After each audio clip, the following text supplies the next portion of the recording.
ಶೆಟ್ರು ಬರ್ಬೇಕು. ನಮಸ್ಕಾರ ಮಂಡಿ. ನಮಸ್ಕಾರ. ನಮಸ್ಕಾರ ಶೆಟ್ರೆ, ಏನ್ ದೂರ ಬಂದಿದ್ದೀರಿ? ಬಾಗುಂಡಾರ ಸ್ವಾಮಿ? ಏನೋ ಸಾಧಾರಣವಾಗಿ. ಏನ್ ಸಮಾಚಾರ, ಬಂದ ವಿಶೇಷಗಳು? ఏమిలే స్వామి, మన ఇంట్లో బిడ్డు పుట్టిన పండుగుండే. సరే కరియోక్ బంద్రు? లేదు లేదు లేదు, ఒక పని మనిషి కావాల్సి ఉండే. ఎల్లి శెట్రే ఇంక ಹೇಳ್ಬಿಟ್ರೆ ನೀವು? ఏం చేసేది, మా ఇంట్లో మా ఆడోళ్ళకి వయసు అయిన మీద బిడ్డు పుట్టింది. ఇంట్లో పనులు పాటలు జాస్తి ఉంది. దాన్ని ఇంకా ఒక పని మనిషి కావాలా రామశాస్త్రి గారు. ఏమో మీరు మా జొట్లో ఓదిండేవాళ్ళు, మనం ఇద్దరు ఒక జొట్లో బతికిండేవాళ్ళు. ఏమో ಯಾರಾದ್ರೂ ಸಿಕ್ಕಿದ್ರೆ ವಿಚಾರಿಸಿ ಹೇಳಿ ಕಳಿಸ್ತೀವಿ ಶೆಟ್ರೆ. లేదు స్వామి, ఇప్పుడే చూసి పంపియండి స్వామి. ನೀವು ಹಿಂಗಂದ್ರೆ ಹೆಂಗೆ? ఏమో సరే స్వామి. ದುಡ್ಡು ಕಾಸು ಏನಾದ್ರು ಬೇಕಾಗಿತ್ತಾ? వద్దు స్వామి, వద్దు స్వామి, వద్దు స్వామి. ಸರಿ, ನಮ್ಮ ಮನೇಲಿ ಒಬ್ಬ ದಾಸಿ ಅವ್ರೆ, ಅವ್ರನ್ನ ಕಳ್ಸ್ಕೊಡ್ತೀವಿ ಒಂದ್ ದಿವಸದ ಮಟ್ಟಕ್ಕೆ. ಸರಿ ಸ್ವಾಮಿ, ನಿಮ್ ಕೆಲಸ ಮುಗಿಸ್ಕೊಂಡು ವಾಪಸ್ ಕಳ್ಸ್ಕೊಡಿ స్వామి. మా బిడ్డు పుట్టిన పండుగ ముగిసిన తక్షణమే మళ్ళీ అట్లే పిలుచుకొచ్చి ఇచ్చేస్తాను మీ ఇంటికి. ಸರಿ ಸರಿ. ಏನಮ್ಮ ದಾಸಿ, ಇವರ ಮನೆಯಲ್ಲಿ ಏನೋ ವಿಶೇಷವಾದ ಕಾರ್ಯ ಇರುವುದಂತೆ, ಅದನ್ನು ಒಂದು ದಿವಸದಲ್ಲಿ ಮುಗಿಸಿಕೊಂಡು ಮರಳಿ ಬಾಮ್ಮ. ಹಾಗೆ ಆಗಲಿ ದಣಿಗಳೇ, ಆದರೆ ನನ್ನ ಪತಿ ಅಪ್ಪಣೆಯನ್ನು ಪಡೆದು ನಂತರ ಹೋಗಲು ಪ್ರಯತ್ನಿಸುವೆನು. ತಮ್ಮ ಅಪ್ಪಣೆಯಾದರೆ ಸರಿ, ಹೋಗಿ ಬಾಮ್ಮ. ನಡೆಯಿರಿ ದಣಿಗಳೇ. పదమ్మా. రామశాస్త్రి గారు, ಹೇಳಿ ಹೇಳಿ ಶೆಟ್ರೆ. మా ఇంట్లో ఎక్కడ చూస్తే అక్కడ సొమ్ములుంది, ఎక్కడ చూస్తే అక్కడ బియ్యము, ఒడ్లు, గింజలు, బంగారు సొమ్ములుంది. పర్వాలేదా మనిషి? ಓ, ಅದ್ರ ಬಗ್ಗೆ ಎಲ್ಲ ಏನು ಯೋಚನೆ ಮಾಡಬೇಡ್ರಿ, ಧೈರ್ಯವಾಗಿ ಕರ್ಕೊಂಡು ಹೋಗಿ ನಿಮ್ ಕೆಲಸ ಮುಗಿಸಿ ಕರ್ಕೊಂಬರ್ರಿ. సరే స్వామి, పోయి వస్తాను స్వామి. ಒಳ್ಳೇದಾಗ್ಲಿ, ಹೋಗಿ ಬರ್ರಿ. బామ్మ చూడే, పని మనిషి కావాలంటావు కదా, ఒక మనిషిని తోడుకొచ్చాను చూడే. అవునా? సరే సరే. ఇప్పుడు ఈ అమ్మ చెయ్యి నోరు అంత భద్రంగా ఉందే అడుగుతారా? మంచితనంగా ఉంది అని చెప్పిండారు మా రామశాస్త్రి గారు. ಮಂಚಿತನಂగా ఉందంటనా? ಏನಮ್ಮ, ಮನೆಯಲ್ಲಿರುವ ಎಲ್ಲ ಕೆಲಸಗಳನ್ನು ಮಾಡುವೇನು? ಮಾಡುತ್ತೇನೆ ತಾಯಿ. ఏమో ఏం సప్పగా ఉంది. లేదు, మంచిదే కాదండ, మంచి బిడ్డే. మెల్లగా మాట్లాడుతుంది, ఏం ఫోన్ చేస్తుంది? కష్టాలు ఉంటుంది, మెల్లిగా మాట్లాడితే. ఎట్లా జోరుగా మాట్లాడాలా? ఎట్లంటే నీకు వయసు అయింది, నువ్వు జోరుగా మాట్లాడతావు. కాదండ, జోరుగా మాట్లాడే వాళ్ళే జోరుగా పనిచేసేది. జోరుగా అడగండి ఏమన్నట్లా? జోరుగా మాట్లాడే జోరుగా పనిచేస్తారా? లేదే లే, నిదానంగా మాట్లాడే వాళ్ళు పనిచేస్తారు. చూడు, వాళ్ళంతా నవ్వుతా ఉండరు. అవును, వాళ్ళు నవ్వుతారు, మనం మాట్లాడే మాట వాళ్ళు నవ్వేదే. సరేలేండి, ఆ ఏం పనులు చెప్తాను, ఇంక మీరు పదండి. సరే, మెల్లగా మెల్లగా ఏమి కష్టం పెట్టద్దే. సరే, మెల్లగా పోండి. ಏನಮ್ಮ ನೋಡು, ಇಲ್ಲಿ ಗೋಧಿ ಇರುವುದು, ರಾಗಿ ಇರುವುದು, ಇದನ್ನು ಸ್ವಲ್ಪ ಸ್ವಲ್ಪವಾಗಿ ಹಾಕಿಕೊಂಡು ಮೆತ್ತಗೆ ನುಣ್ಣಗೆ ಬೀಸಬೇಕು. ಹಾಗೆ ಆಗಲಿ ತಾಯಿ. ನನ್ನ ಮಗುವಿನ ಕೈಗೆ ಬಂಗಾರದ ಗಿಲ್ಕಿ ಇರುವುದು. ಬಿಡ್ಡ ಕೊಣ್ಕೊ, ಯಾರು ಕೊಂಡ್ಕೊಂಟಾವೋ ಏಮೋ, ಇಂತೇ ಒಂದು ಪೀಠ ಇದೆ. ಮಗುವಿನ ಕೈಯಲ್ಲಿ ಬಂಗಾರದ ಗಿಲ್ಕಿ ಇರುವುದು, ಅದನ್ನು ಜಾಗ್ರತೆಯಾಗಿ ನೋಡಿಕೊಂಡು ಗೋಧಿಯನ್ನು ಬೀಸಬೇಕು. ಹಾಗೆ ಆಗಲಿ ತಾಯಿ. ಮಗುವನ್ನು ಅಳಿಸಬಾರದು. ಉಂಟು ಬಿಟ್ಟ ಅವಸ್ಥಾನ. ಎಷ್ಟು ಜನುಮದ ಪಾಪವೋ ಇದು, ಯಾವ ಜನುಮದ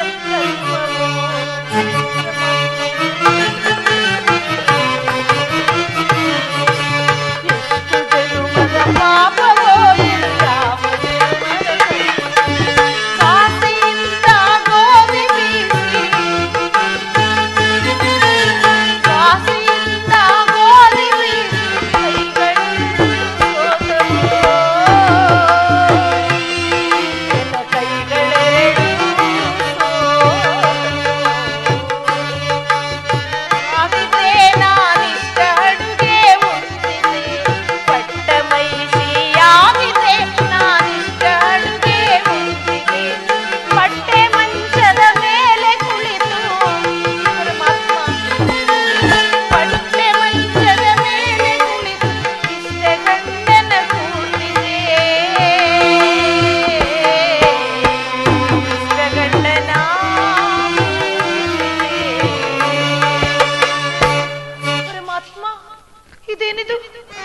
ಗೋಡೆ ಮೇಲೆ ಬರೆದಿರುವ ಹಂಸ ಪಕ್ಷಿ ಜೀವ ತಳೆದಿರುವುದಲ್ಲ, ಮುಂದೇನು ಗತಿ?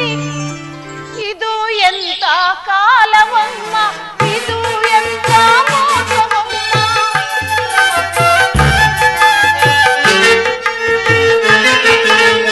ಇದು ಎಂತ ಕಾಲವಮ್ಮ, ಇದು ಎಂತ ಮೋಸವಮ್ಮ.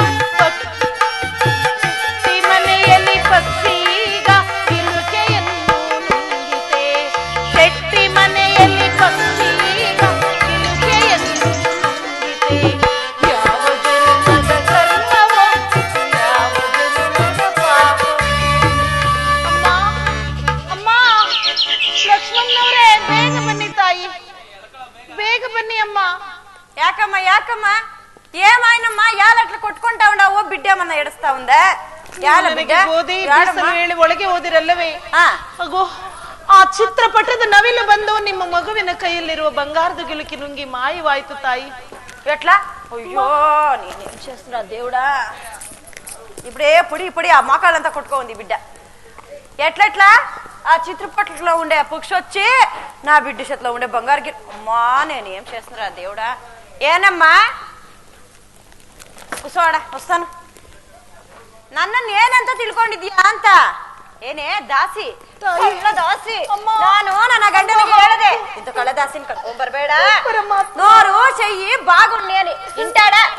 ಒಳ್ಳೆ ಮಾತಿನಿಂದ ನನ್ನ ಗಿಲುಕಿ ಕೊಟ್ರೆ ಸರಿ, ಇಲ್ಲವಾದ್ರೆ ನನ್ನ ಪತಿಯನ್ನೇ ಕರೆಸಿಬಿಡಿ. ನಿನ್ನ ಪತಿಯನ್ನು ಕರೆಸ್ಬೇಕೆ? ನನ್ನ ಗಿಲ್ಕಿ ನಿಮ್ಮ ಪತಿಯನ್ನು ಕರೆಸಿ ತಾಯಿ. ನನ್ನ ಗಿಲ್ಕಿಯನ್ನು ಕೊಡೋದಿಲ್ಲ. యాడ పోయిండాడో షెట్టిగాడు. ఏమండా రండా అట్లా రండి కదిలి రండి అట్లా కలుకొని ఉండే ఏమి అది ఎంతసేపు వచ్చేది ఏని నీ ఎట్లు పని లేకుండా ఉన్నాను నేను కాస్ట్లు నీళ్ళు పోయింది రండి పాప సుస్తయిండారు. ఇంకేమే ఇక ఇప్పుడు ఏమైంది తెలుసునా? ఏమైనా ఈ అమ్మ చెయ్యి నోడు భద్రంగా ఉంది కదా. మా ఇంటికి వచ్చినే గోధుమలు రాగులు ఇస్త్రమ్మా విడిచిపెడితే పటుకులో ఉంది చూడండి అట్లా పోయి చూడండి అట్లా ఉంది ఆడ. అదే ఆడ వచ్చి నా బిడ్డ చేతిలో బంగారు గిలికి పెట్టింటే ఆ గిలికి మింగే పైనంట పాడై పోయినంట పోయాడు. అయ్యో పోయినా బంగారు గిలికి పోయిడినంట. ఏమ్మా షెట్టరే ఎలా నోరో చెయ్యి అట్లా వాడ మీద ఉండే అంశపక్షి వచ్చి బంగారు గిలికి ఎత్తుకపోతే మేము నమ్ముతామా? ಯಾಳಮ್ಮ ದೊಂಗ ಬುದ್ಧಿ ನಂಬಲೇಬೇಕು. ಮೂಸಿಬಿಟ್ಟಿಂತೆ ಇಚ್ಛೆಯಮ್ಮ. ಸತ್ಯವಾಗಿಯೂ ನಾವಂತವರೆಲ್ಲ ನಾನು ಕದಿಯಲಿಲ್ಲ. ಗೋಡೆ ಮೇಲೆ ಬರೆದಿರುವ ಹಂಸ ಪಕ್ಷಿ ಜೀವ ತಳೆದು ಬಂದು ನಿಮ್ಮ ಮಗುವಿನ ಕೈಯಲ್ಲಿರುವ ಬಂಗಾರದ ಗಿಲುಕಿ ನುಂಗಿ ಮತ್ತೆ ಮಾಯವಾಯಿತು ಸ್ವಾಮಿ. ನನ್ನನ್ನು ನಂಬಿ ఎట్లా చేసేది ఇప్పుడు? ఆ ఏం చూస్తే అట్లా చెప్తుంది. ఏం చేస్తామే ఇప్పుడు? ನನ್ನ ಪತಿಯನ್ನೇ ಕರೆಸಿ. ఏం చేసేది ఏం లేదు, ఒక టెంకాయ తెప్పించే పూచామని చెప్పించే ఏమో కాళ్ళు పూజ చేసి పోయి అడుగు అడగండి వాళ్ళ యజమాని అంటే పిలిపిస్తారు. ఇస్తారా? ఎత్తుకో ఉండేవాళ్ళు ఎత్తుకొచ్చి ఇస్తారు. గట్టిగా అడగాల పిలిపియమ్మా మీ యజమాని. మీరు పిలిపియండి. ఎవరెక్కడ?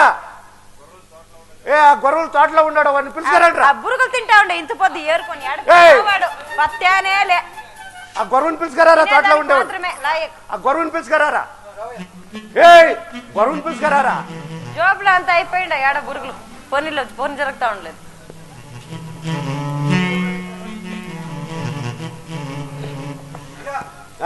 చూడయో పిలుచుకొచ్చిన ఏం పుట్టినరా ఎప్ప స్వామి ఎప్పకి ఈ ఎప్పే ఎత్తుకో ఉండాల. ఈ ఎప్పే చెప్పించిండల్లా.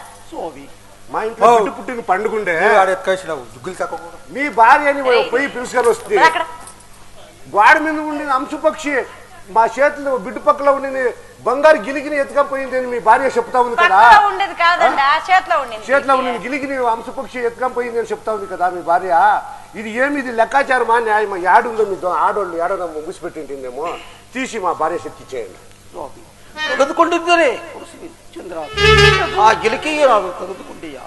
ಸತ್ಯವಾಗಿಯೂ ನಾನಂತವಳಾಗಿದ್ದರೆ ನಿಮ್ಮ ಹಿಂದೆ ನಾನೇಕೆ ಕಾರಣಕ್ಕೆ ಬರಬೇಕಿತ್ತು ಪ್ರಭು. ನಾನು ಮೊದಲೇ ಶೆಟ್ಟರ ಮನೆಗೆ ಗೋಧಿ ಬೀಸಲು ಹೋದದ್ದೇ ನನ್ನ ತಪ್ಪಾಯಿತು. ಗೋಡೆಯ ಮೇಲೆ ಬರೆದಿದ್ದ ಹಂಸ ಪಕ್ಷಿ ಜೀವ ತಳೆದು ಬಂದು ಶೆಟ್ಟರ ಮಗುವಿನ ಕೈಯಲ್ಲಿದ್ದ ಬಂಗಾರದ ಗಿಲುಕಿಯನ್ನು ನುಂಗಿ ಮತ್ತೆ ಗೋಡೆಯಲ್ಲಿ ಐಕ್ಯವಾಯಿತು. ನಾನಿದನ್ನು ಸ್ವತಃ ನೋಡಿರುವೆನು ಸ್ವಾಮಿ. ನಾನು ನಿಮ್ಮ ಪಾದ ಸಾಕ್ಷಿಯಾಗಿಯೂ ಕದಿಯಲಿಲ್ಲ ಪ್ರಭು. ನನ್ನನ್ನು ನಂಬಿ. ಪರಮಾತ್ಮನ ಪಾದ ಸಾಕ್ಷಿಯಾಗಿ ಕದಿಯಲಿಲ್ಲ ಕೆಲಸಗಳನ್ನು ಮಾಡುವವರಲ್ಲ. ನಮ್ಮನ್ನು ನಂಬಿಸಿ ఉండేట్లా గొర్వ ఎవడెవడు ఆ గొర్వం చిక్సేరా ఇక్కడ నిలుచుకోండి. మేము నిలిచేటాము చూడరా, చూడరా గొర్వం దగ్గర చూడరా. ఉంటాయా చూస్తాను చూడరా.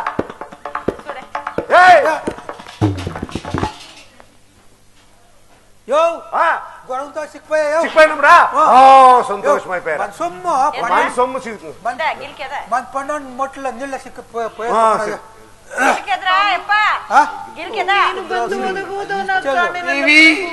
ಕೊನೆಗೂ ಕಳ್ಳರಾಗಿ ಮಾಡಿದೆಯಾ ಸ್ವಾಮಿ, ನಮ್ಮನ್ನು ಕಳ್ಳರಾಗಿ ಮಾಡಿದೆಯಾ ಪರಮಾತ್ಮ, ನಿನಗೆ ಪ್ರಿಯವಾಗಲಿ ತಂದೆ. ಕೊಡ್ರಾದ್ರೆ వాళ్ళని తోడుకొని రాజు రాస్తా నన్ను పోయి యాదన బాగుండే శిక్ష బయటికే రాకూడదు. ఇప్పిస్తానులే. మంచి శిక్ష ఇప్పేయండి. ఎవరక్కడ వీళ్ళు ముగ్గురిని పిలుచుకొని పోయి కొట్టుకులకి 66 రూమ్ లో ఉండే కొట్టడిలో వేసి బిగి వేసి రాడ్రా. నోరే తిరుగుడు మీకే పండగ తిరిగిన పరముట సూర్యసేన మహారాజు వాళ్ళు రాజస్థాన్ పిలుచుకొని పోయి వాళ్ళకి శిక్ష వేపిస్తాము. ఎక్కువనే పిట్టే ఈ పని చేయండి. ఆ పదవేలే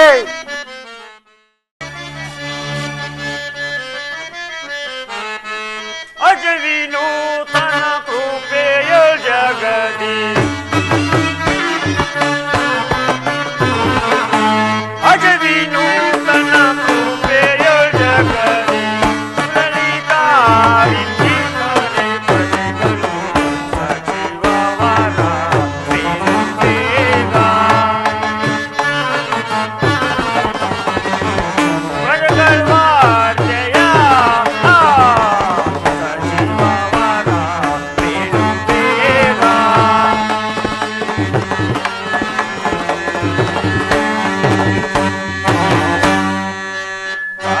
ಕಾಲಕ್ಕೆ ಮನೆಗಳಾಗಿ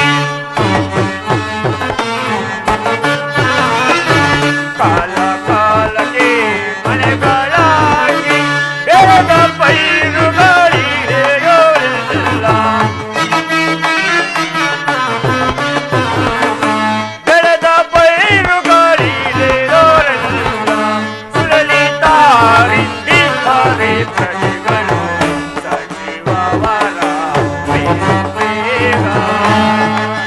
ಪ್ರಜೆಗಳ ವಾರ್ತೆಯ ಸಚಿವವರ ಬೇರು ಬೇಗ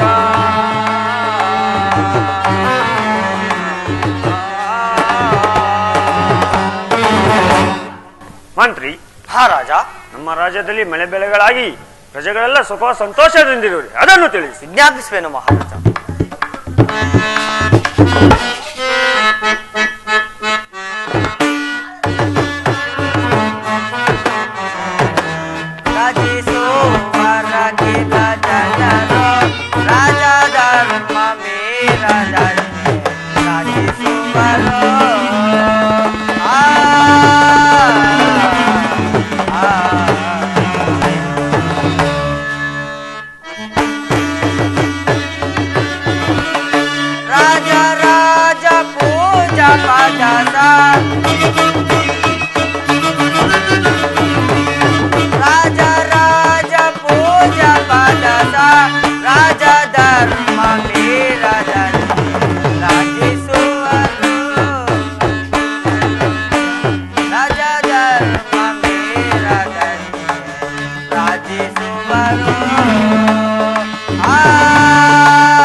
ನಮ್ಮ ರಾಜ್ಯದಲ್ಲಿ ಕಾಲ ಕಾಲಕ್ಕೆ ಮಳೆ ಬೆಳೆಗಳಾಗಿ ಪ್ರಜೆಗಳೆಲ್ಲರೂ ಸುಖವಾಗಿರುವುದಲ್ಲದೆ ತಮ್ಮ ಸತ್ಕೀರ್ತಿಯನ್ನು ಕೊಂಡಾಡುತ್ತಿರು. ಮತ್ತೇನಪ್ಪಣೆ?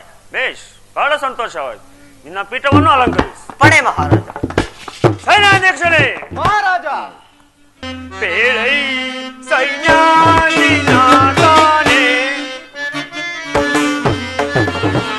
ಬೇಳೈ ಸೈನ್ಯಾಧಿನಾಥಾನೆ ನಮ್ಮ ಸೈನ್ಯದ ರೀತಿಯ ಬೇಳೈ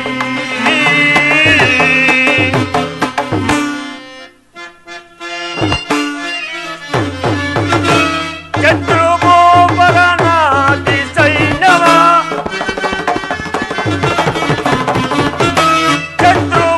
ಶತ್ರುಗೋಪರನಾದಿ ಸೈನ್ಯವ ಮುಕ್ತಿ ಪಿಡಿಯುತ್ತಲೇ ತಲೋ ಸುಗ ಮುಕ್ತಿ ಪಿಡಿಯುತ್ತಲೇ ತಲೋ ಸುಗ ವಿಸ್ತರಿಸು ನೀತಿಯ ಬೇಳೈ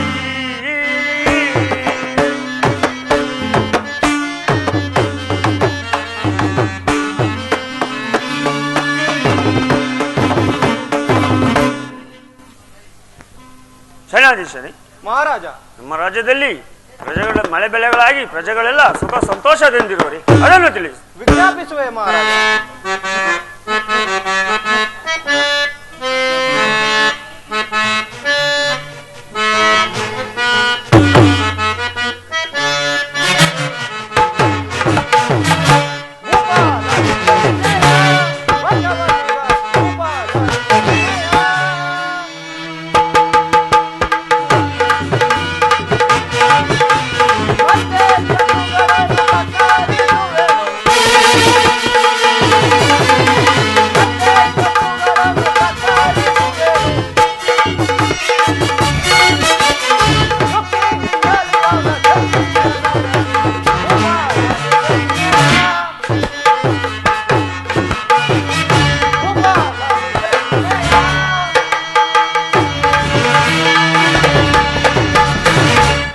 ಮಹಾರಾಜ, ಆ ಉಭಯ ಶತ್ರುಗಳ ಪಡೆಯನ್ನು ಗಡಗಡನೆ ನಡುಗಿಸಿ ಎಲ್ಲರನ್ನು ತಮ್ಮ ಶರಣ ಸೇವಕರನ್ನಾಗಿ ಮಾಡಿಟ್ಟಿರುವೆನು. ಮತ್ತೇನಪ್ಪಣೆ? ಬಹಳ ಸಂತೋಷ. ನಿಮ್ಮ ಪೀಠವನ್ನು ಅಲಂಕರಿಸಿ.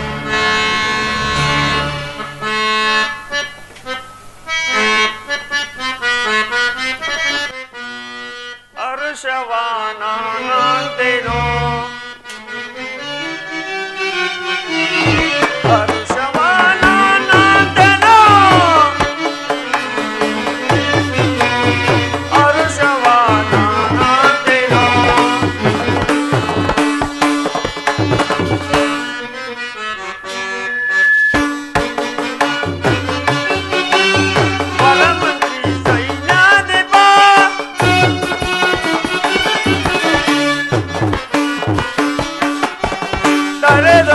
ಪ್ರಭು ಎಂಬುಗೆ ಪರಮತಿ ಸೈನ್ಯಾಧಿಪ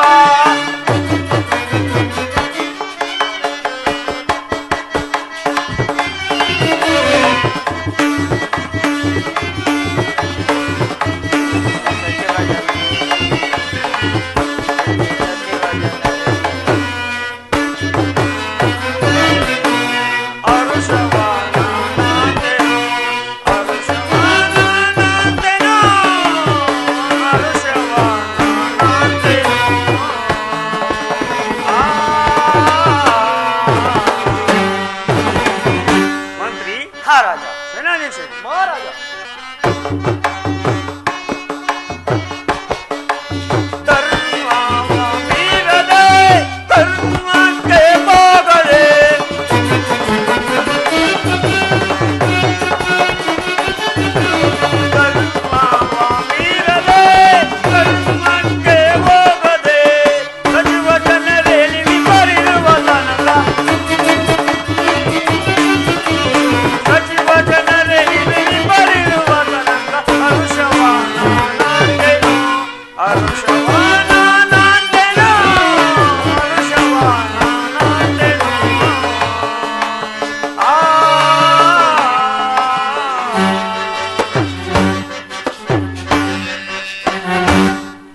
ಮಂತ್ರಿ.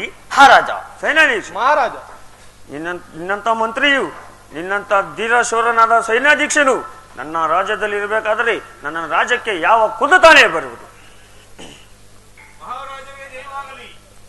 ಯಾರಲ್ಲಿ? ಶಂಭೋ ಶಂಕರ ಮಹಾದೇವ, ಶಂಭೋ ಶಂಕರ ಮಹಾದೇವ. ಮಂತ್ರಿ ಅವರನ್ನು ಬಹಳ ಮರ್ಯಾದೆಯಿಂದ ಕರೆದುಕೊಂಡು ಬನ್ನಿ. ಅಪ್ಪಣೆ ಮಹಾರಾಜ. ಜಯ ಶಂಕರ ಜಗದೇಕನಾಥ, ಜಯ ಶಂಕರ ಜಗದೇಕನಾಥ, ಜಯ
ಮಹಾತ್ಮರಿಗೆ ವಂದಿಸುವೇನು. ರಾಜೇಂದ್ರ, ನಿನಗೆ ಮಂಗಳವಾಗಲಿ. ಯತೀಶ್ವರರೇ, ತಾವು ಯಾರು? ಎಲ್ಲಿಂದ ಬಂದಿರು? ಬಂದ ಕಾರ್ಯವನ್ನು ದಯವಿಟ್ಟು ತಿಳಿಸಿ. ರಾಜೇಂದ್ರ, ನಾನು ಬಂದಿರುವ ವಿಚಾರವನ್ನು ತಿಳಿಸಬೇಕಾದರೆ ನಿನ್ನಿಂದ ನನಗೆ ಪ್ರಮಾಣ ವಚನವಾಗಬೇಕು. ನಿಮ್ಮ ಅಪ್ಪಣೆಯಂತೆಯೇ ಆಗಲಿ. ಆಹಾ, ಈ ಯತಿ ಕೋರಿಕೆಯನ್ನು ಈಡೇರಿಸ ಹೋದರೆ ನಾನು ರಾಜನಾಗಿ ಪ್ರಯೋಜನವೇ ಅಲ್ಲದೆ ಯಾವ ಶಿಕ್ಷೆಯನ್ನು ಕೊಡುವನು? ಯತೀಶ್ವರರೇ, ಸೂರ್ಯಚಂದ್ರ ರಾಣೆಗೂ ತಮ್ಮ ಕೋರಿಕೆಯನ್ನು ಈಡೇರಿಸುವರು ತಿಳಿಸುವಂತಾರ.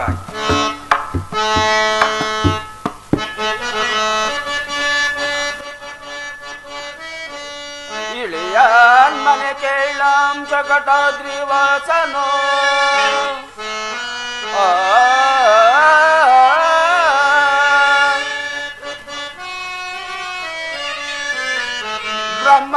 ಬ್ರಹ್ಮಕಾರವನ್ನು ವಿವರಿಪೆನು ಮುದದಿ.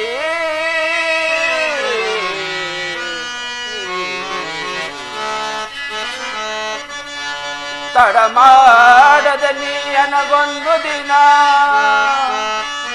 ತಡ ಮಾಡದ ನೀಯನಗೊಂದು ದಿನ.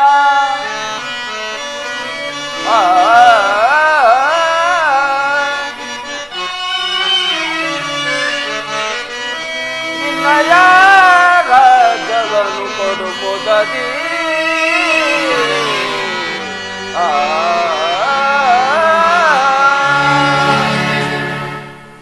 ರಾಜೇಂದ್ರ, ನಾನು ಶಕಟಾದ್ರಿಯಲ್ಲಿ ನಿರತ್ರವೂ ಬ್ರಹ್ಮಚರ್ಯವನ್ನು ಆಚರಿಸುತ್ತಿದ್ದೆನು.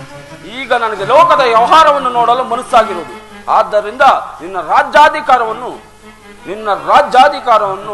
ಕೆಲವೊಂದು ದಿನಗಳು ನನಗೆ ಕೊಡುವನಾಗು. ಆಹಾ, ಇದು ಏನು ವಿಪರ್ಯಾಸವು?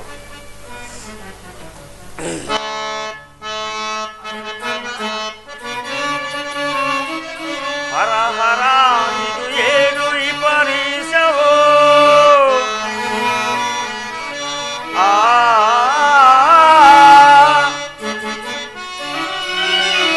ಸರಿಯದೇ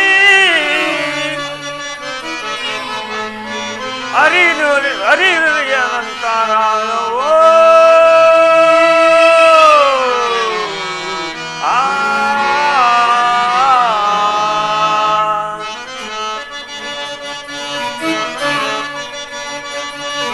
ಜನರು ವೆಂಕಟಿ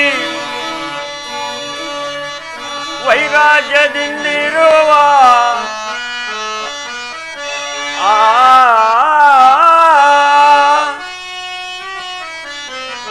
ಈ ಮುನಿಗೆ ಗೋಕಳ ಚಿಂತೆ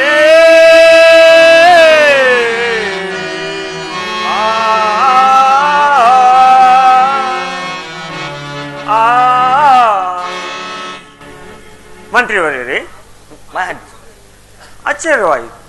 ಈ ಮಹಾತ್ಮರು ಗಿರಿ ಗುಹೆ ನಿರ್ಜನವಾದ ಪ್ರದೇಶದಲ್ಲಿ ಕುಳಿತು ವಾಸ ಮಾಡುವವರು, ತಪಸ್ಸು ಮಾಡುವವರು. ಇವರಿಗೆ ರಾಜ್ಯಾಧಿಕಾರ ವಹಿಸಲು ಅರ್ಹರಾಗಿರುವರು. ಇದಕ್ಕೇನು ಮಾಡುವುದು? ಮಹಾರಾಜ, ಅವರನ್ನು ನೋಡಿದರೆ ಸಾಮಾನ್ಯರಂತೆ ಕಾಣುವುದಿಲ್ಲ ಮಹಾರಾಜ. ಅವರ ಕೋರಿಕೆಯನ್ನು ನೆರವೇರಿಸಿ ಮಹಾರಾಜ. ಹಾಗಾದ್ರೆ ಗಂಗೋತ್ರಿಗಳನ್ನು ತೆಗೆದುಕೊಂಡು ಬನ್ನಿ.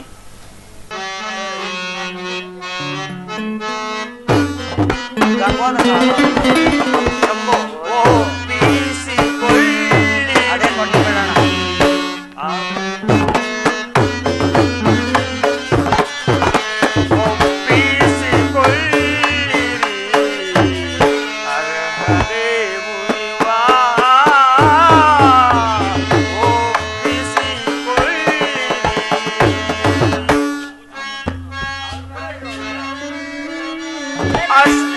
ರಾಜವನೆಲ್ಲ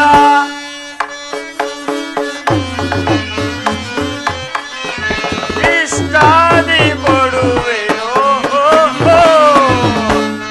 ಬೀಸಿಕೊಳ್ಳಿ.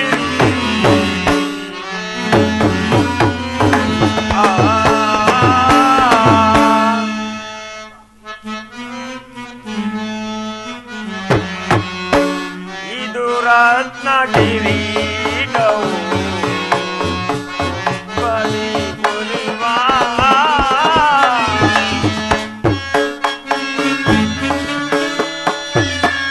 ಒಪ್ಪಿಸಿ ಗೆಲ್ಲುವ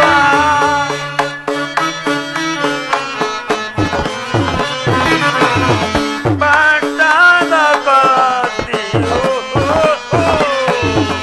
ಒಪ್ಪಿಸಿ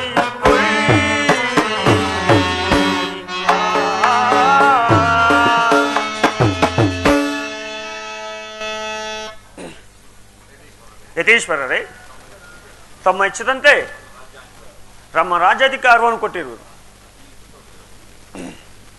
ಈ ಪೀಠವನ್ನು ಬೇಸ್, ಬಹಳ ಸಂತೋಷವಾಯಿತು.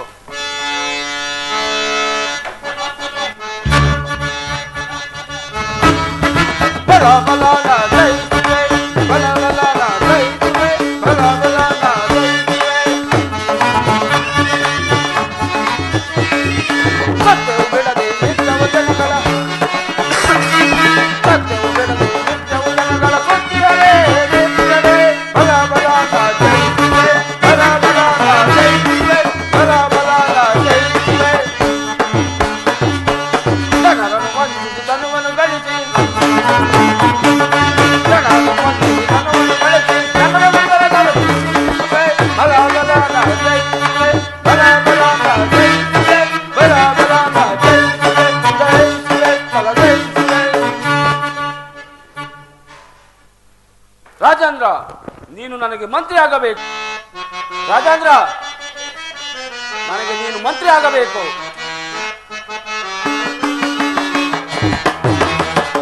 ಅಲಲಲ ಬಹುತಲ ಮೇರೆಯುತು ಲರಿಲೊಳು ಪರದೈಸುರನ ಆಹಹ ಮೇಲಿರುತು ಜನಾದ ಕೌಲರನಲ್ಲ ಕಾಲನಿ ಮಜದು ಕಾಲನಿ ಗಮನ ತೆರೆದಳು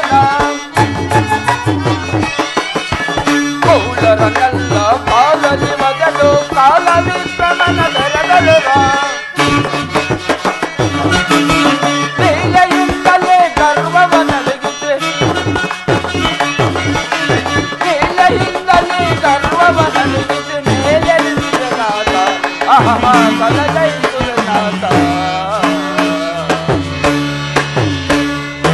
ಮತ್ತೆ ನನ್ನ ಸೃಷ್ಟಿಯಲ್ಲಿ ದುಷ್ಟನಿಗ್ರಹವಾಗಲೇಬೇಕು.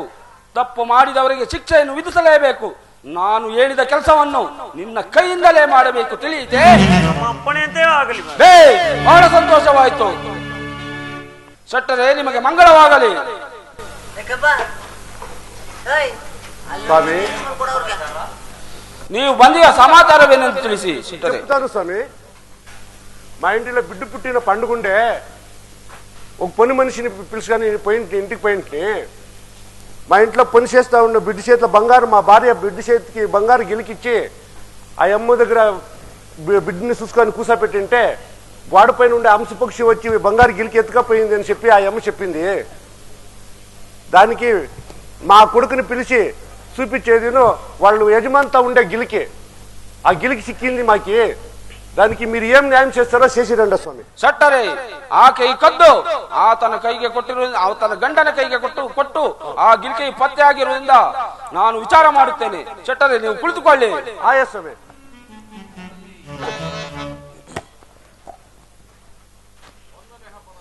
ಒಂದನೇ ಅಪರಾಧಿ ಗೌರವ. ಸ್ವಾಮಿ, ಶೆಟ್ಟರ ಮನೆಯಲ್ಲಿ ಬಂಗಾರದ ಗಿಲಿಗೆ ಕದ್ದಿರುವೆ ಎಂದು ವರದಿ ಆಗಿರುವುದು, ಇದಕ್ಕೆ ನೀನು ಏನು ಹೇಳುವೆ?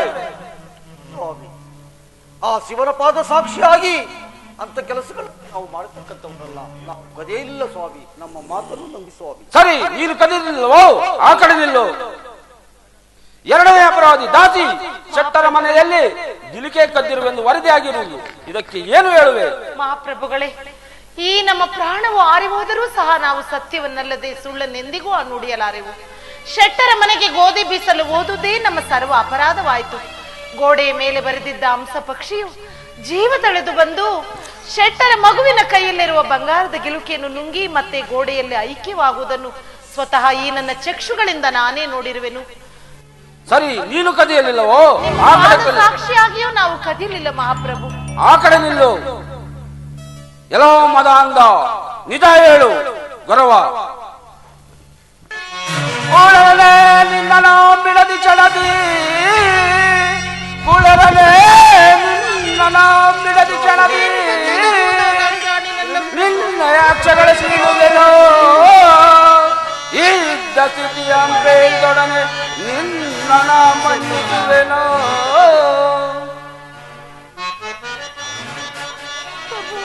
ಇದ್ದ ಸ್ಥಿತಿಯ ಬೇಡೊಡನೆ ಇದ್ದ ಸ್ಥಿತಿಯ ಬೇಡೊಡನೆ ನಿನ್ನ ಮನ್ನಿಸುವೆನೋ ಅದಮ.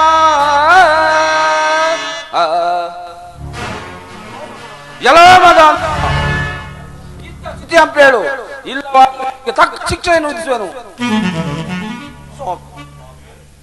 ಪಡಬಾರದ ಕಷ್ಟಗಳನ್ನು ಬಿಟ್ಟು ನಂದು ಬೆಂದು ಹೋಗಿರುವ ಈ ಶರೀರಕ್ಕೆ ಯಾವ ಶಿಕ್ಷೆಯಾದರೂ ಸರಿಯೇ ಕೊಡಿ ಸ್ವಾಮಿ. ಶಿಕ್ಷೆಯನ್ನು ಅನುಭವಿಸಲು ಸಿದ್ಧರಾಗಿರುವೆ. ಸರಿ, ನೀನು ಕದಿಯಲಿಲ್ಲವೋ? ಇಲ್ಲ ಸ್ವಾಮಿ. ಲೋ ಮಗು, ಇಲ್ಲಿ ಬಾ. ನಿನ್ನನ್ನು ಈ ರಕ್ತಖಚಿತವಾದ ಸಿಂಹಾಸನ ಮೇಲೆ ಕುಳ್ಳಿಸಿ ನಿನಗೆ ರಾಜ್ಯ ಪಟ್ಟವನ್ನು ಕಟ್ಟುತ್ತೇನೆ. ನಮ್ಮ ತಾಯಿ ಕದ್ದು ನಮ್ಮ ತಂದೆ ಕೈಗೆ ಕೊಟ್ಟಿರುವುದು ಎಂದು ಹೇಳು ಸಾಕಾಗಿರುವುದು. ಸ್ವಾಮಿ, ಏನು ಹೇಳಿದಿರಿ? ಸುಳ್ಳನ್ನು ಹೇಳುವುದು ರಾಜನೀತಿ ಅಲ್ಲ ಮತ್ತು ನ್ಯಾಯವಾದ ರೀತಿ ಅಲ್ಲ. ನಮ್ಮ ಪ್ರಾಣಗಳು ಹಾರಿ ಹೋದರೂ ನಾವು ಸುಳ್ಳನ್ನು ಹೇಳುವುದಿಲ್ಲ, ಇದನ್ನು ಚೆನ್ನಾಗಿ ತಿಳಿದುಕೊಳ್ಳಿ. ಈ ಹುಡುಗನ ಹೋಗುತ್ತೇವೆ. ಎಲ್ಲೋ ಗರ್ವ ಇದ ಹೇಳು ಮದ ಅಂದ. ಗಿಲಿಕೆ ಯಾರಲ್ಲಿ ಪತ್ತೆ ಆಯಿತು? ನನ್ನಲ್ಲಿಯೇ ಪತ್ತೆ ಆಯಿತು ಸ್ವಾಮಿ. ಅದು ಹೇಗೆ ಪತ್ತೆ ಆಯಿತು? ಅದು ಹೇಗೆ ಬಂದಿತ್ತೋ ಹೇಗೆ ಇಲ್ಲವನ್ನು ನನಗೆ. ನಿನ್ನ ಹೆಂಡ ಕದ್ದು ನಿನ್ನ ಕೈಗೆ ಕೊಟ್ಟಿರುವುದ ಅದು ಪತ್ತೆ ಆಯ್ತಲ್ಲವೇ? ಪ್ರಭುಗಳೇ,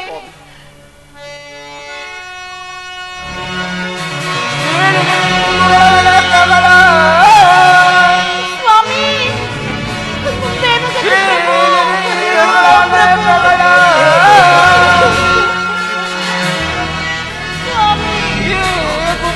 ಮನೆಗೆ ನಾಲಿಗೆ ಇವನ್ನು ಹೊರಗೆ ಓಡಿಸಿ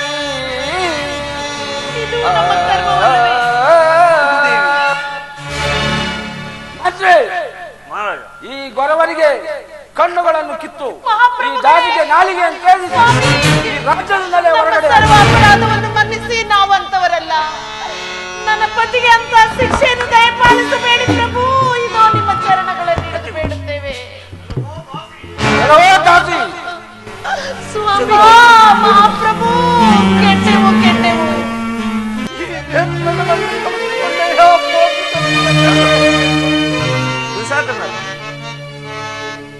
ಮಂತ್ರಿ, ಮಹಾರಾಜ, ನಿನ್ನ ರಾಜ್ಯವನ್ನು ನೀನೇ ಆಳಿಕೋ. ತೆಗೆದುಕೋ ನಿನ್ನ ಮುತ್ತಿನ ಕಿರೀಟವನ್ನು, ತೆಗೆದುಕೋ ನಿನ್ನ ಪಟ್ಟದ ಕತ್ತಿಯನ್ನು, ನಾನಿನ್ನು ಹೊರಡುವೆನು.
ಪರಮಾತ್ಮ, ಈ ಮಾತುಗಳಿಂದ ಈ ಪ್ರಪಂಚವನ್ನು ನನ್ನ ಹೆಂಡತಿ ಮಗನನ್ನು ನೋಡಲು ಭಾಗ್ಯವೂ ಕಳೆದುಕೊಂಡಿರಲ್ಲ ಪರಮಾತ್ಮ. ನಿರ್ಭಾಗ್ಯನಾದ ನನ್ನ ಮಗನನ್ನು, ಕೋಮಲೆಯಾದ ನನ್ನ ಹೆಂಡತಿಯನ್ನು ಈ ಎರಡು ಕಣ್ಣಿಂದ ನೋಡದಂತೆ ಆಯಿತಲ್ಲ ಪರಮಾತ್ಮ. ಚಂದ್ರಾಸೆ ದೇವಿ,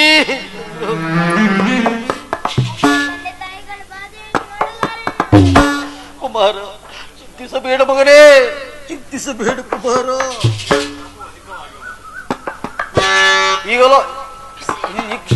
ಈಗಲಾದರೂ ಬಿಸಿಲಿನ ತಾಪವು ಅಧಿಕ ಆಗಿರೋದು. ಎಲ್ಲಿಯಾದರೂ ನೆರಳಿಗೆ ಕರೆದುಕೊಂಡು ನಡಿ ಮಗು.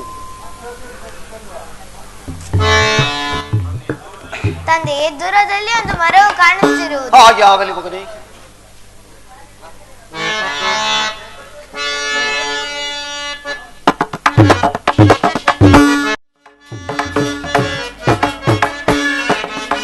ಯಾರಿಗೆ ಯಾರುಂಟೋ ಎರವಿನ ಸಂಸಾರ,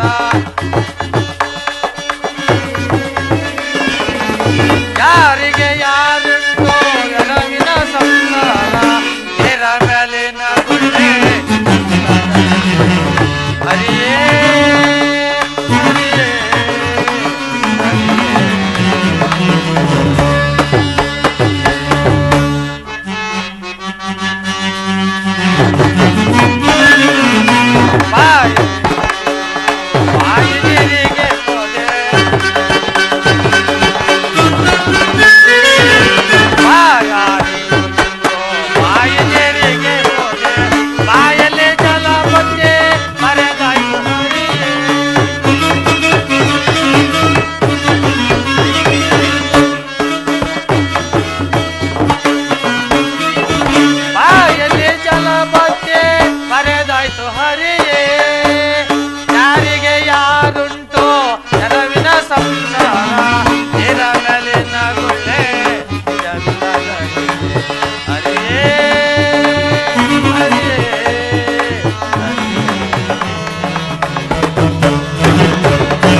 ಏನಿದು?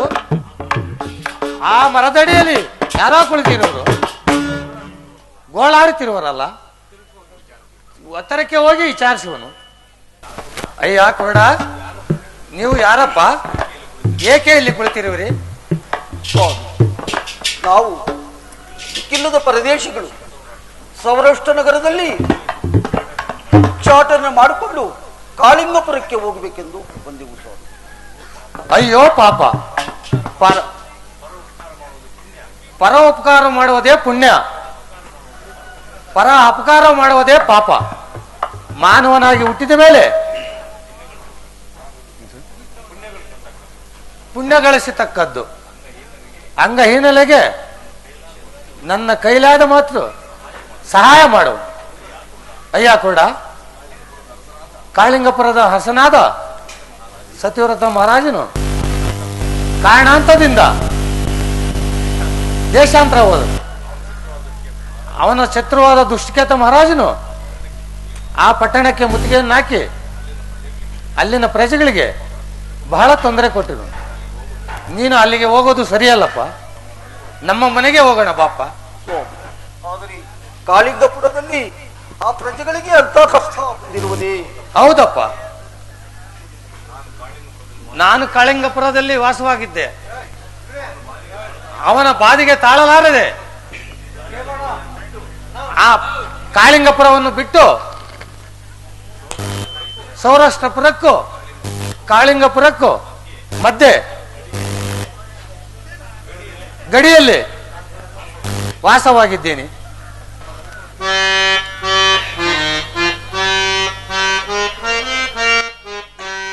ಅಯ್ಯ ಜನ ಇದು ಯಾವೂರಯ್ಯೋ,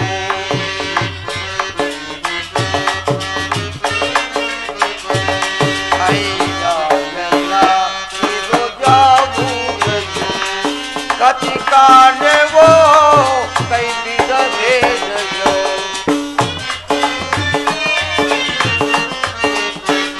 ಕತಿ ಕಾಣೆವೋ ಕೈ ಬಿಡಬೇಡಯ್ಯೋ,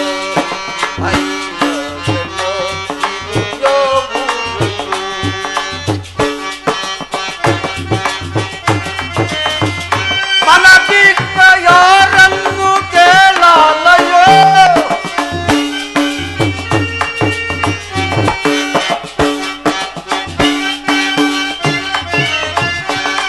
ಮನ ಬಿಟ್ಟ ಯಾರನ್ನು ಕೇಳಲಯೋ, ಯಾರನ್ನು ಕೇಳಿದರು ಕೇಳಲು ಕೇಳಲಯೋ, ಅಯ್ಯ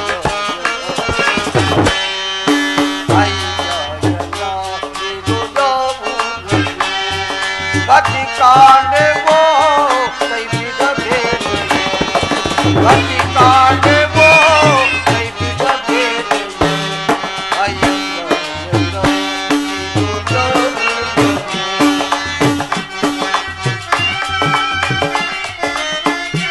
ಶಿವನ ಮಂತ್ರವ ಪವತಾರೆಯೋ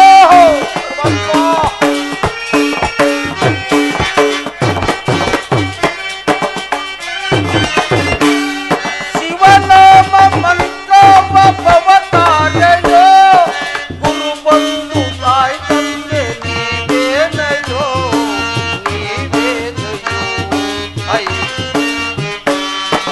ಗುರು ಬಂಧು ತಾಯಿ ತಂದೆ ನೀವೇನಯೋ, ಅಯ್ಯ ಗತಿ ಕಾಣೆವೋ ಕೈ ಬಿಡಬೇಡಯ್ಯೋ,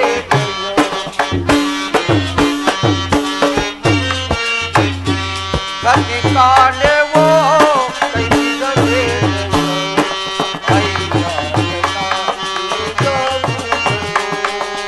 ಅಯ್ಯ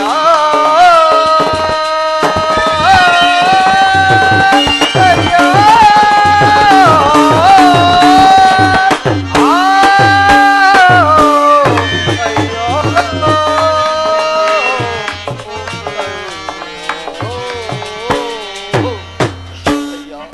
ಈ ಕಷ್ಟ ಕಾಲದಲ್ಲಿರುವ ನಮ್ಮನ್ನು, ಈ ಅಂಗವಿಕಲರನ್ನು ಒಂದಿಡೀ ಅನ್ನವನ್ನು ಕೊಟ್ಟು ಯಾವುದಾದ್ರೂ ಒಂದು ಕೆಲಸವನ್ನು ಕೊಟ್ಟು ನೀವೇ ಕಾಪಾಡಬೇಕೆಂದು ಬೇಡಿಕೊಳ್ಳೆನಯ್ಯ. ಬಾರಪ್ಪ. ಚಂದ್ರಾಸಿ ಮಹಾದೇವಿ, ಯಾಕೋಡ ನೀನು ಕಣ್ಣುಗಳ ಕಾರಣ ನೀನು ತಿಥಿಯನ್ನು ಹೊತ್ತು ಆ ಹುಡುಗನು ಮಾಡಿಟ್ಟಿರುವ ಸಾಮಾನುಗಳಿಗೆ ಕಾವಲು ಕಾತುಕೊಳ್ಳಿ. ಆಕೆ ಆದರೂ ಮನೆಯಲ್ಲಿ ಮುಸರೆ ಕಸರೆ ತೊಳೆಯಲಿ. ತಾವು ಹೇಳಿದ ಕೆಲಸವು ಶಿರಸಾ ವಹಿಸಿ ಮಾಡುತ್ತೇವೆ ಸ್ವಾಮಿ, ಹಾಗೆ ಆಗಲಿ ಸ್ವಾಮಿ.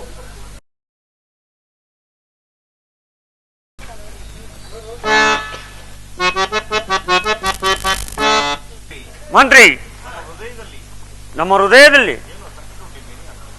ಏನೋ ಸಂಕಟನೆ ಬೇರೆ ಆಗುತ್ತಿರುವುದು, ಅದಕ್ಕೇನು ಮಾಡುವುದು?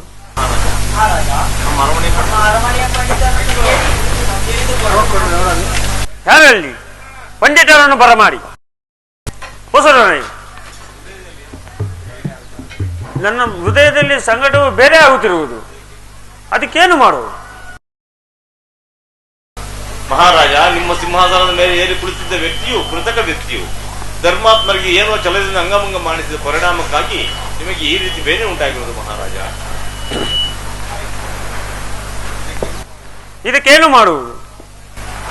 ಮಣಗಟ್ಟಲೆ ಬಂಗಾರವನ್ನು ತರಿಸಿ ನಿಮ್ಮ ತೂಕದಷ್ಟು ಶಿಲೆಯನ್ನು ಮಾಡಿಸಿ ಸಭಾ ಮಧ್ಯದಲ್ಲಿ ಒಂದು ಸಿಂತಾಲನ್ನಿಟ್ಟು, ಸಿಂತಾಲಿನ ಒಂದು ಬಟ್ಟೆಯಲ್ಲಿ ನಿಮ್ಮ ತೂಕದಷ್ಟು ಶಿಲೆಯನ್ನಿಟ್ಟು, ಖಾಲಿಯಾಗಿರುವ ಬಟ್ಟೆಯಲ್ಲಿ ಯಾರು ಸತ್ಯವಂತರಿದ್ದರೆ ಒಂದು ಹೂವಿನ ಭಾರಕ್ಕೆ ಮಣಗಟ್ಟಲೆ ಬಂಗಾರವನ್ನು ಸರಿಸಮಾನವಾಗಿ ತೂಗಿಸುವರು, ಅವರಿಗೆ ಆ ಬಂಗಾರವನ್ನು ದಾನವಾಗಿ ಕೊಟ್ಟರೆ ನಿಮ್ಮ ದೋಷ ಪರಿಹಾರವಾಗುವುದು ಮಹಾರಾಜ. ಮಂತ್ರಿ, ಮಹಾರಾಜ, ಈ ಮಣಗಟ್ಟಲೆ ಬಂಗಾರವನ್ನು ತೂಗಿಸಲು ಸೌರಾಷ್ಟ್ರ ನಗರದಲ್ಲಿ ನಡೆಯುತ್ತದೆಂದು ಡಂಗೂರ ಮೂಲಕ ಸಾಗು. ಅಪ್ಪಣೆ ಮಹಾರಾಜ.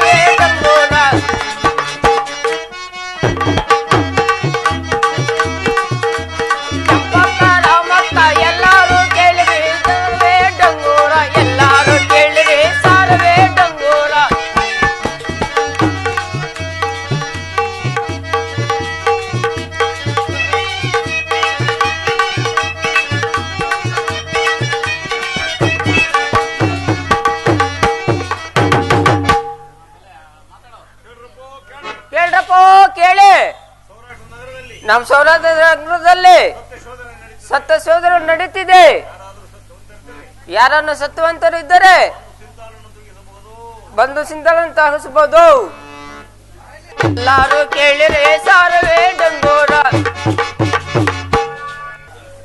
ದೇವಿ ಚಂದ್ರಾಸೆ ಸ್ವಾಮಿ ಕಂಠಾಚಾರ್ಯರೇ, ಸೌರಾಷ್ಟ್ರ ನಗರದಲ್ಲಿ ಸತ್ಯ ಶೋಧನೆಯೂ ಆಗುತ್ತದೆ.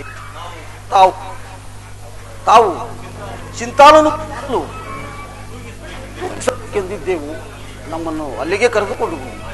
ಹಾಗೆ ಆಗಲಿ ಬನ್ನಿ. ಅಯ್ಯ ಕೂಡ ರಾಜಾಜ್ಞೆಯನ್ನು ಪಡೆದು ಸಿಂತಾಲನ್ನು ತೂಗಿಸು. ಹಾಗೆ ಆಗಲಿ. ಎಲ್ಲವೋ ಕುರುಡ, ನಮ್ಮ ಧನಪಾಲ ಶೆಟ್ಟರ ಮನೆಯಲ್ಲಿ ಗಿಲಿಕೆಯನ್ನು ಕದ್ದ ನನ್ನ ಕೈಯಿಂದ ಕಣ್ಣುಗಳನ್ನು ಕಿಲಿಸಿಕೊಂಡ ಚೋರನಲ್ಲವೇ ನೀನು? ಇಂಥ ಬಡ ಭಿಕಾರಿ ಕುರುಡರಲ್ಲ ಸತ್ಯವಂತರಾದ ಮೇಲೆ ಇನ್ನೇನು ಸ್ವರ್ಗವೇ ಭೂಮಿಗೆ ಬರುವುದು. ಸುಮ್ಮನೆ ಹೊರಟು ಹೋಗು. ಸತ್ಯವು ನನ್ನಲ್ಲಿ ಸಜೀವವಾಗಿದ್ದರೆ ಪರವರು ಉಪಕಾರಕ್ಕಾಗಿ ವೀರವನಿದ್ದರೆ ಒಂದು ಚಿಂತಾಲೆಯನ್ನು ತೂಗಿಸುವುದು, ಅಭಯವನ್ನು ಕುಡಿ. ಸರಿ, ಮರಣ ದಂಡನೆಯೂ ಇದ್ದೇ ಇರುವುದು. ತೋರಿಸಲಿ ಮಂತ್ರಿ. ಆ ಕುರುಡನಿಗೆ ಒಂದು ಪುಷ್ಪವನ್ನು ಕೊಡು.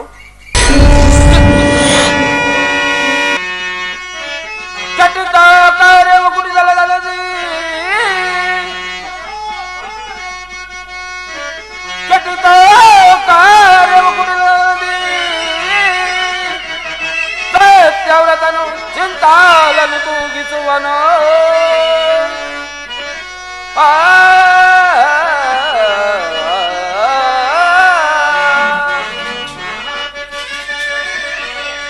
ನಾನು ಕೋದ್ರದಿಂದ ಮಿದಿಸುವೆನು.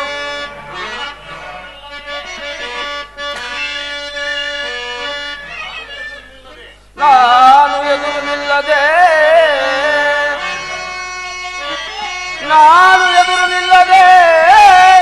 ಕೋದ್ರದಿಂದ ಮಿದಿಸುವೆನು ಮರಣ ದಂಡನೆಯ.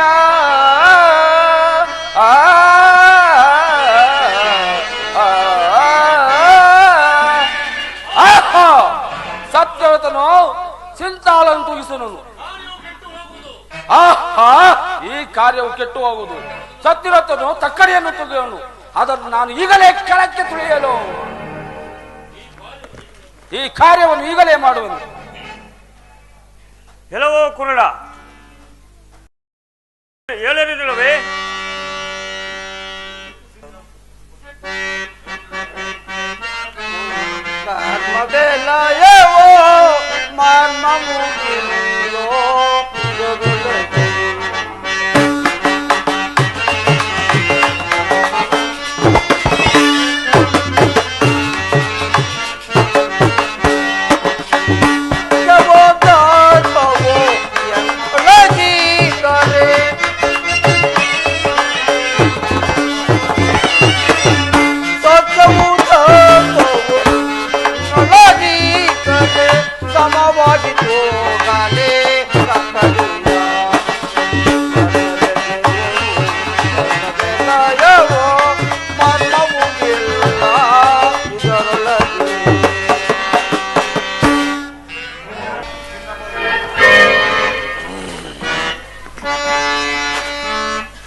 ನಾನು ಮೊದಲೇ ಹೇಳಲಿಲ್ಲವೇ ನಿನ್ನನ್ನು ಸೂಲಕ್ಕೇರಿಸುವನು. ಆ ಕಡೆ ನಿಲ್ಲು. ಮಂತ್ರಿ, ಮಹಾರಾಜ, ಸ್ತ್ರೀಯರಲ್ಲಿ ಪತಿವ್ರತರು ಯಾರಾದರೂ ಇದ್ದರೆ ಮಾಂಗಲ್ಯ ಪ್ರಭಾವದಿಂದ ಸಿಂತಾಲನ್ನು ತೂಗಿಸಬಹುದೆಂದು ಡಂಗೂರ ಸಾರಿ. ಪಣೆ ಮಹಾರಾಜ. ದೇವಿ ಚಂದ್ರಾಸೆ, ರಾಜಭೋಗಗಳಿದ್ದ ನಮಗೆ ಗ್ರಹಗಟ್ಟುಗಳು ನೆಟ್ಟಗಿಲ್ಲದೆ ಕಷ್ಟಕ್ಕೆ ಈಡಾದೆವು. ಆದರೂ ಸತ್ಯವನ್ನು ಬಿಡದೆ ಇಲ್ಲಿ ಶವಗಳಂತೆ ನಿಂತಿರುವವು. ನೀನು ಸಿದ್ಧಾಲನ್ನು ತೂಗಿಸು, ಗೆಲ್ಲುವೆ. ಇಲ್ಲವಾದರೆ ಮಣಿಯುವೆ, ನನ್ನೊಡನೆ ಮಣಿಯುವೆ. ಈಗ ಸ್ವರ್ಗವನ್ನು ಸೇರುವೆ. ಇದಕ್ಕೇನು ಭಯ? ಪತಿ ಇಲ್ಲದ ಸತಿಯ ಬಾಳು ಎನ್ನುಕ್ಕಿಂತಲೂ ಕಷ್ಟವಾಗುವುದು. ಸುತ್ತಾಲನ್ನು ತೂಗಿಸು ಚಂದ್ರಾಸೆ, ಭಯಪಡಬೇಡ ದೇವಿ.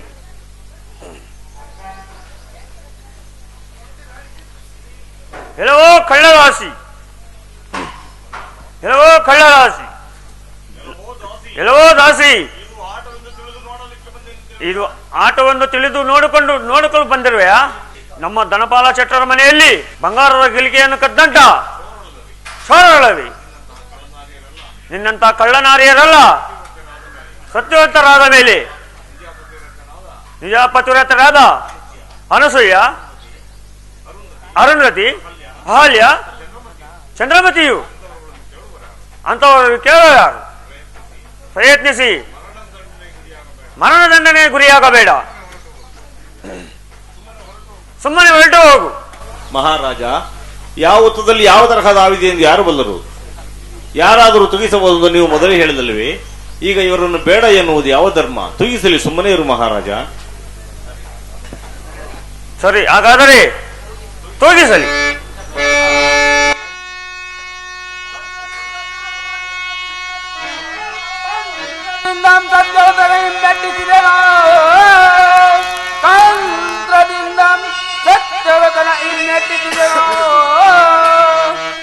ಮಂಕು ಮಂಕರಂತೆ ಕೈವೆನು ಸಭಿಕರನೋ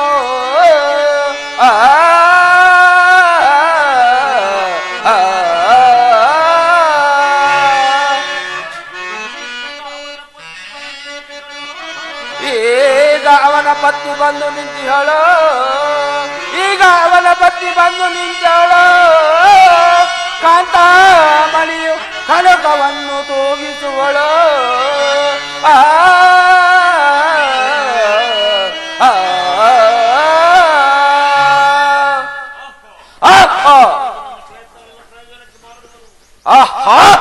ನನ್ನ ಪ್ರಯತ್ನಗಳೆಲ್ಲ ಪ್ರಯೋಜನಕ್ಕೆ ಬಾರದೆ ಹೋದವಲ್ಲ. ಸತ್ಯವ್ರತನು ಸತ್ಯದಿಂದ ತಕ್ಕಡಿಯನ್ನು ತೂಗಿದನು. ಅದನ್ನು ಇಲ್ಲದಂತೆ ಮಾಡಿ ಸಭಿಕರ ಮುಂದೆ ಗೋಳಿಗೆ ಗುರಿ ಮಾಡಿದನು. ಈಗ ಅವನ ಪತ್ನಿ ಬಂದು ನಿಂತಿರೋಳು. ಅದೊಂದು ಘಟಸರ್ಪವು ಅಡ್ಡ ಬಿದ್ದಂತಿರುವುದು. ತ್ರಿಮೂರ್ತಿಗಳಿಗೂ ಅಷ್ಟದಿಕ್ಪಾಲಕರಿಗೂ ಕಾಣದೇ ಇರುವ ಮಾಂಗಲ್ಯವು ಭೂಲೋಕರ ಸಭಿಕರ ಮುಂದೆ ಬಿಚ್ಚಿ ಭಂಗಗೊಳಿಸಿದರೆ ತಿತ್ತಾಲನ್ನು ತೂಗಿಸಿದ ನಂತರ ನನಗೆ ಶಾಪವನ್ನು ಕೊಡುವಳೇನೋ ನಾ ಕಾಣಿನಲ್ಲ. ಆದ್ದರಿಂದ ಅವರಿಗೆ ಪ್ರತ್ಯಕ್ಷನಾಗಿ ಕಳೆದು ಹೋಗಿರುವ ಅಂಗಗಳನ್ನು ಬರುವಂತೆ ಮಾಡಿರುವುದು.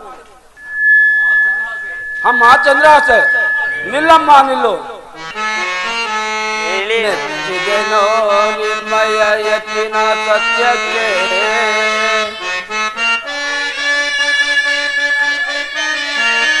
ಮೆಚ್ಚಿದೆನೋ ನಿರ್ಮಯ ಯತ್ನಿನ ಸತ್ಯಕ್ಕೆ,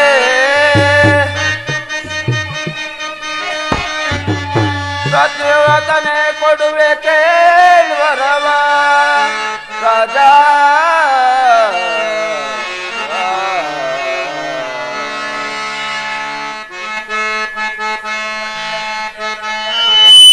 ನಿಮಗೆ ಕಷ್ಟಗಳನ್ನು ಕೊಟ್ಟಿರುವೆನಲ್ಲವೋ,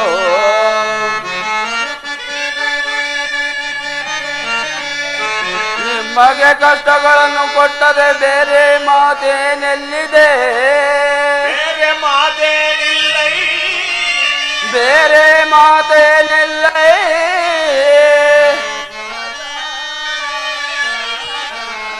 ರಾಜ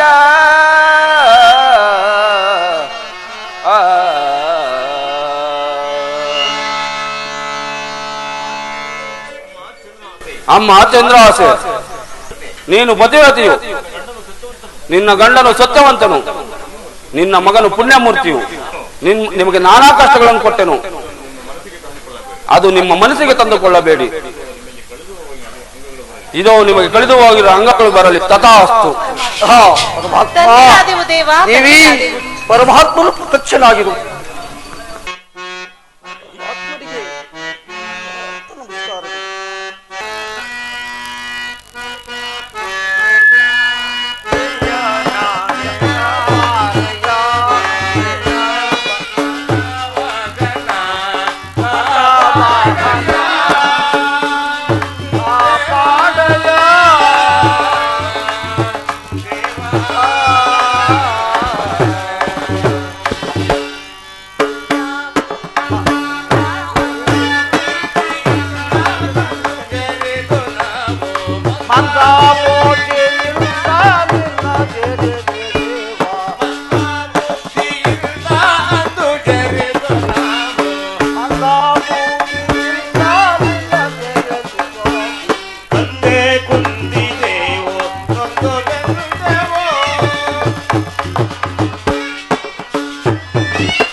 ಎಲೈ ಸತ್ಯವ್ರತ ಮಹಾರಾಜನೇ, ನಿಮ್ಮ ಸತ್ಯಕ್ಕೆ ಮೆಚ್ಚಿದೆನು. ಜ್ಞಾನದಿಂದಾಗಲಿ ನಿಮಗೆ ಯಾವ ವರಬೇಕನ್ನು ಕೇಳಿಕೋ, ಈ ತಕ್ಷಣವೇ ಕೊಡುವೆನು. ಪರಮಾತ್ಮ ಮಹಾನುಭಾವ ಕರುಣಾಮಯನೇ, ಭಕ್ತವಾತ್ಸಲ್ಯನೇ, ಈ ಭೂಲೋಕದಲ್ಲಿ ನರಮಾನವರು ಅಜ್ಞಾನದಿಂದಾಗಲಿ ಸುಜ್ಞಾನದಿಂದಾಗಲಿ ನಿಮ್ಮನ್ನು ಜರಿದರೆ ನನಗೆ ಕೊಟ್ಟಂತ ಕಷ್ಟ ಇನ್ಯಾರಿಗೂ ಕೊಡುವುದಿಲ್ಲವೆಂದು ವರವನ್ನು ದಯಪಾಲಿಸು ತಂದೆ. ಅದಕ್ಕಿಂತಲೂ ನಮಗೆ ಏನು ಬೇಡ ತಂದೆ, ಯಾವ ವರವನ್ನು ಬೇಡ ತಂದೆ, ಅದನ್ನೇ ಅವರು ದಯಪಾಲಿಸು ತಂದೆ. ಪರಮಾತ್ಮ ಎಲೈ ಸತ್ಯವ್ರತ ಮಹಾರಾಜನೇ, ನಿನಗಾಗಿ ವರವನ್ನು ಬೇಡದೆ ಪರೋಪಕಾರಕ್ಕಾಗಿ ವರವನ್ನು ಬೇಡಿದೆಯಲ್ಲ. ಆದರೂ ನನ್ನ ಮಹಿಮೆಯನ್ನು, ನಿನ್ನ ಚರಿತ್ರೆಯನ್ನು ಯಾರು ಬರೆಯುವರೋ, ಯಾರು ಓದುವರೋ, ಯಾರು ಭಕ್ತಿಯಿಂದ ಕುಳಿತು ಕೇಳುವರೋ ಅವರಿಗೆ ದ್ವಾದಶದಲ್ಲಿದ್ದರೂ ಬಿಡುಗಡೆಯಾಗಿ ಆಯುರಾರೋಗ್ಯ ಸಕಲ ಸಂಪತ್ತುಗಳನ್ನು ಕೊಟ್ಟು ಕಾಪಾಡುವೆನು. ಯಾರು ನನ್ನನ್ನು ನಿಲ್ಲಿಸುವರೋ ಅವರನ್ನು ಮಾತ್ರ ಕಾಡದೆ ಬಿಡೆನು. ಎಲೈ ಸತ್ಯವ್ರತ ಮಹಾರಾಜ, ನಿಮಗೆ ಕೊಟ್ಟಿರುವ ಕಷ್ಟಗಳನ್ನು ಎಳ್ಳಿನಷ್ಟು ಇಲ್ಲವೆಂದು ತಿಳಿ. ರಾಜಾನುರಾಜರಿಗೆ, ದೇವಾನುದೇವತೆಗಳಿಗೆ ನಾನಾ ಕಷ್ಟಗಳನ್ನು ಕೊಟ್ಟೆನು. ಮಾನವರು ತಿಳಿದೇ ಆಗಲಿ ತಿಳಿಯದೇ ಆಗಲಿ ನಿನ್ನನ್ನು ಜರಿದಿದ್ದೆ, ಆದರೆ ನಮಗೆ ಕೊಟ್ಟಂತಹ ಕಷ್ಟವನ್ನು ಅವರಿಗೆ ಕೊಡಬಾರದೆಂದು ಇದು ನಿಮ್ಮಲ್ಲಿ ಕೈ ಜೋಡಿಸಿ ವಿನಯವಾಗಿ ಪ್ರಾರ್ಥಿಸಿಕೊಳ್ಳುವೆವು. ಎಲೆ ಶತವ್ರತ ಮಹಾರಾಜ, ಶ್ರೀರಾಮನ ರಾಶಿಗೆ ಒಪ್ಪಿಸಿ 14 ವರ್ಷ ವನವಾಸ ಮಾಡಿದೆ. ಶಿವನ ರಾಶಿಗೆ ಒಪ್ಪಿಸಲು ಮಂಜುಗಡ್ಡೆಯಲ್ಲಿ ಔಚಿಕೊಳ್ಳುವಂತೆ ಮಾಡಿದೆ. ನಳಚಕ್ರವರ್ತಿ ರಾಶಿಗೆ ಒಪ್ಪಿಸಲು ಸಾರಥಿಯನ್ನಾಗಿ ಮಾಡಿದೆ. ಶ್ರಾವಣ ರಾಶಿಗೆ ಒಪ್ಪಿಸಲು ಅವನಿಂದ ನಾನೇ ಅನೇಕ ಕಷ್ಟಗಳನ್ನು ಪಟ್ಟು ನಾರದರ ಉಪಾಯವನ್ನು ಅರಿತು ಕೊನೆಗೆ ನಾರದರಿಂದ ಉಪಾಯವನ್ನು ಅರಿತು ಅವನ ವಂಶವನ್ನೇ ನಿರ್ಮೂಲ ಮಾಡಿದೆ. ವಿಘ್ನೇಶ್ವರನ ರಾಶಿಗೆ ಒಪ್ಪಿಸಿ ಶಿರಚ್ಛೇದನ ಮಾಡಿಸಿದೆ. ಹರಿಶ್ಚಂದ್ರನ ರಾಶಿಗೆ ಒಪ್ಪಿಸಿ ಸ್ಮಶಾನಕ್ಕೆ ಕಾವಲಿಸುವಂತೆ ಮಾಡಿದೆ. ನನ್ನ ಗುರುಗಳಾದ ಬೃಹತ್ಮಸಾಚಾರ್ಯರ ರಾಶಿಗೆ ಒಪ್ಪಿಸಲು ಕಾಲುಜಾರದಲ್ಲಿ ಸೂಲಕ್ಕೇರಿಸುವಂತೆ ಮಾಡಿದೆ. ನಿನಗೆ ಕೊಟ್ಟಿರುವ ಕಷ್ಟಗಳು ಎಳ್ಳಿನಷ್ಟು ಇಲ್ಲವೆಂದು ತಿಳಿ. ನೀನು ಸರೋವರದಲ್ಲಿ ಕಳೆದುಕೊಂಡಿರುವ ಉಂಗುರವು ನಿನ್ನ ರಾಜ್ಯದ ಭಂಡಾರದಲ್ಲಿಟ್ಟಿರುವನು. ನಿನ್ನ ಹೆಂಡತಿಯಿಂದ ಕಸಿಕೊಂಡ ಮೂಗತಿಯು ನಿನ್ನ ರಾಜ್ಯದ ಭಂಡಾರದಲ್ಲಿರುವುದು. ನೀನು ಹೆಂಡತಿಯ ಮಕ್ಕಳೊಂದಿಗೆ ಕೂಡಿ ಸುಖದಿಂದ ರಾಜ್ಯಭಾರ ಮಾಡು. ನಾನಿನ್ನು ನನ್ನ ನಿಜಸ್ಥಾನವಾದ ತಾರೆ ವೃಕ್ಷಕ್ಕೆ ಹೊರಡುವೆನು.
ನೆತ್ತಿ ಬೆಳಗುವೆ ಆರತಿಯ ನೆತ್ತಿ ಬೆಳಗುವೆ ಕರುಣಿಸಯ್ಯ ನೀಯೇ ಪೂಜಿಸೆ ನಿಮ್ಮಯ ಪಾದಗಳನ್ನು ನೀಯೇ ಪೂಜಿಸೆ ನಿಮ್ಮಯ.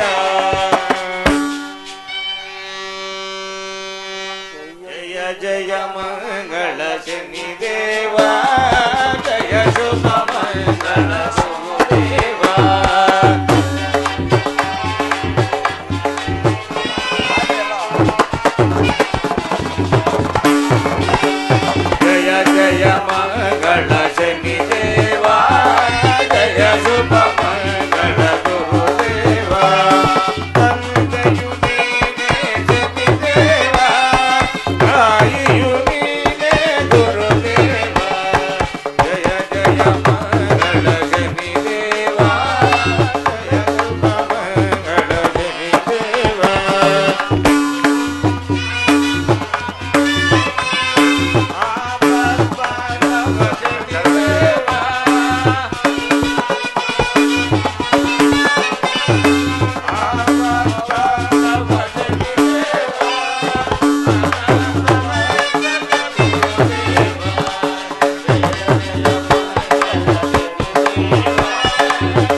ಶನಿದೇವರ ಪಾದಕ್ಕೆ ಗೋವಿಂದ, ಶನಿದೇವರ ಪಾದಕ್ಕೆ 101 ಸಾರಿ ಗೋವಿಂದ.